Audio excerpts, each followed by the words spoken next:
आज ही के दिन सन 1975 में देश में इमरजेंसी लगाई गई थी। यह इमरजेंसी उस समय की प्रधानमंत्री इंदिरा गांधी की सरकार ने लगाई थी। ऐसे में आज के दिन को भाजपा काला दिवस के रूप में मना रही है। इसी कड़ी में आज भाजपा जिला कार्यालय अंबाला शहर में एक कार्यक्रम आयोजित किया गया, जिसमें हरियाणा के परिवहन राज्य मंत्री असीम गोयल भी शामिल हुए। इस दौरान कार्यक्रम में भारी संख्या में भाजपा कार्यकर्ता शामिल हुए। कार्यक्रम में आए कार्यकर्ताओं को संबोधित करते हुए परिवहन राज्य मंत्री असीम गोयल ने कहा कि संविधान की जितनी बार हत्या इस कांग्रेस ने की, जितनी बार संविधान को कांग्रेस ने तोड़ा मरोड़ा, इसकी कोई कल्पना भी नहीं कर सकता। उन्होंने कहा कि 25 जून 1975 से 1977 तक के काले दौर को कोई भूल नहीं सकता। असीम गोयल ने कहा कि यह दौर था जिसमें मीडिया, देश की बात करने वाला व्यक्ति, राष्ट्रहित की बात करने वालों को जेल में डाल दिया जाता था और उनकी आवाज को दबा दिया जाता था। इस दौरान असीम गोयल ने आपातकाल के खिलाफ आवाज उठाने वाले सभी सम्मानित जनों को नमन किया गया और उन्हें सम्मानित किया गया।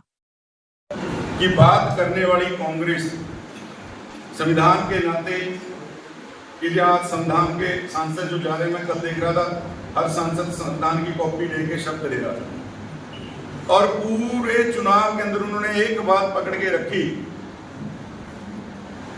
कि संविधान बदल देंगे, बीजेपी 400 पार इसलिए मांग रही है। और मैं एक निवेदन करता हूं कि वो संविधान की अपनी इस बात को लोगों के बीच में गलत नैरेटिव को सेट करने में कामयाब हो गई, जबकि संविधान की जितनी बार हत्या इस कांग्रेस ने की, संविधान को जितनी बार तोड़ा मरोड़ा गया, इस कांग्रेस के कार्यकाल में कोई कल्पना भी नहीं कर सकता। आज उसी काले दौर की चर्चा करने के लिए हम यहां एकत्र रहे।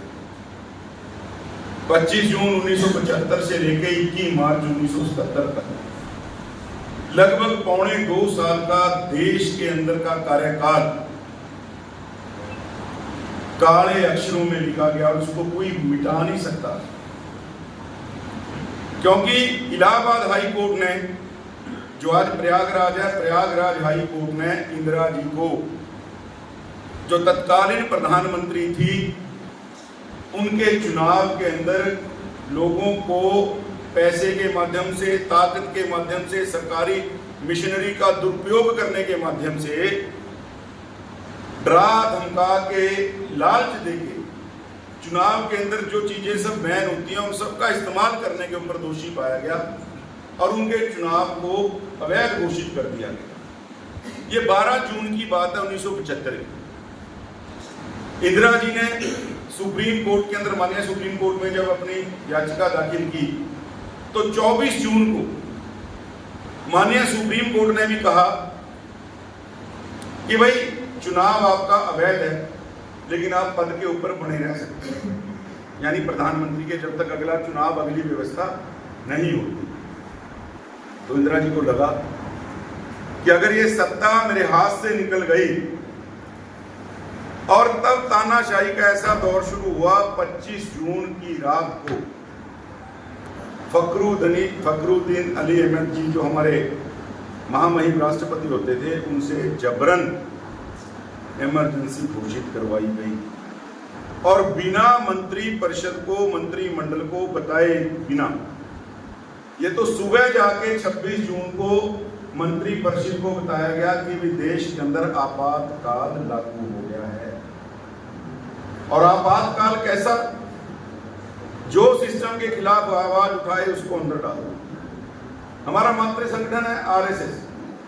भाई जो विचार का आदमी मिले, उसने कुछ किया नहीं किया, अगर आरएसएस का उसके ऊपर कार्यकर्ता होने का कोई प्रमाण है, अंदर डालो।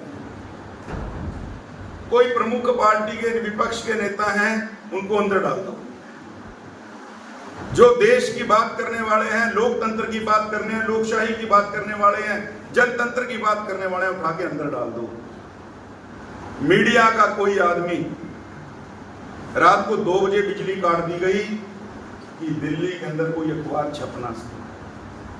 ये खबर लोगों को अखबार के माध्यम से नहीं, वो अपने तरीके से बताना चाहती थी और उन्होंने वही किया।